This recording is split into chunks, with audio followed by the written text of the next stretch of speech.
ரிஷபன் ஸ்ரீனிவாசன் அவர்களின் தரிசனம் பாகம் 2. கிச்சா எத்தனை தடவை கூப்பிட்டிருப்பானோ. பொறுமை இழந்து அவரை பற்றி உலுக்கினான். என்ன மாமா, என்ன யோசனை? கூப்பிட்டுண்டே இருக்கேன், காதுல விழலையா? ராகவன் சிலிர்த்து கொண்டான். என்ன சொல்லு, ஆத்துல ஏதாவது பிரச்சனையா? அதெல்லாம் ஒண்ணுமில்ல, உன் கற்பனையே ஓட விடாத. ராகவன் கேலியாக சிரித்தார். ஆனால் அந்த சிரிப்பில் உயிர் இல்லை. கிச்சா அவரையே உற்று பார்த்தான். சரி, உங்களுக்கு சொல்ல இஷ்டமில்லைன்னா சொல்ல வேண்டாம். சன்னதியில நின்று ஏன் பொய் சொல்லிண்டு? எரிந்த விறகை உள்ளே தள்ளினார். இன்னொரு பக்கம் ஜலம் கொதித்துக் கொண்டிருந்தது. மடப்பள்ளிக்குள் புகை போக வசதி இருந்தும் கண்ணில் நீர். அழாதீங்கோ என்றான் வேணியாக. நிஜமாகவே அவருக்கு அழுகை. அதை வசதியாய் புகை மேல் பழி போட முடிந்தது. இன்னைக்கு என்ன கேசரி பண்ண சொல்லிட்ட? பேச்சை மாற்றினார்.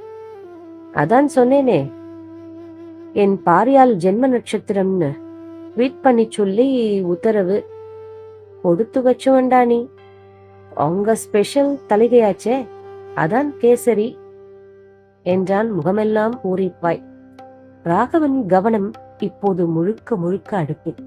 கிச்சா அவர் ஏன் இன்று ஏதோ போல் இருக்கிறார் என்கின்ற தன் கேள்வியை புறந்தள்ளிவிட்டு சன்னதி பக்கம் போனார்.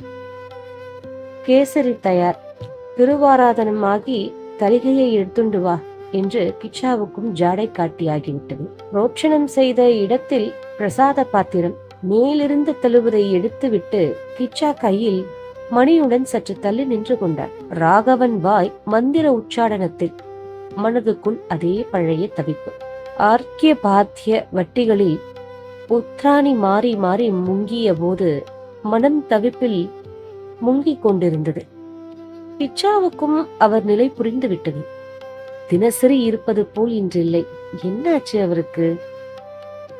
திருத்துழாய் சேர்த்து நிஜமாகவே ராமன் சாப்பிடுவது போல் விரல்களால் ஊட்டிக் கொண்டிருந்தார்.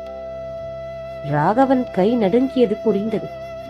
மாமா என்று கூப்பிட நினைத்தவன் அடக்கிக் கொண்டான். தலிகை நெய்வேத்தியமாகிவிட்டது. தீபாராத்தி காட்டினார். சிற்றஞ்சிறுகாலே சேவித்து வழக்கத்திற்கு மாறாக கண்களில் ஜலத்துடன் நின்றார். என்ன மாமா, என்கிட்ட சொல்லக்கூடாதா? கிச்சாவுக்கும் குமரன். விடுடா, ஏதோ அபத்தமா யோசிச்சேன். அதான் என்னன்னு சொல்லுங்கோ. ராகவன் தயங்கினார். சொல்ல கூச்சம் அப்பிக்கொண்டன்.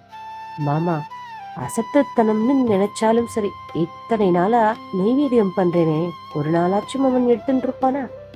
அவனுக்கு என் தலிகை உகப்பா இருந்துச்சான்னு குரல் தேம்பியது. கிச்சாவுக்கும் ஹிருதயம் கலங்கி விட்டது. இதற்கு என்ன சமாதானம் சொல்ல? குனிந்து பிரசாத பாத்திரத்தை எடுக்க போனவன் மாமா என்று அலறினார். இங்கே பாருங்கோ, வாய் குழறியது. ராகவன் புரியாமல் அருகில் வந்து அவரும் பாத்திரத்தை பார்த்தார்.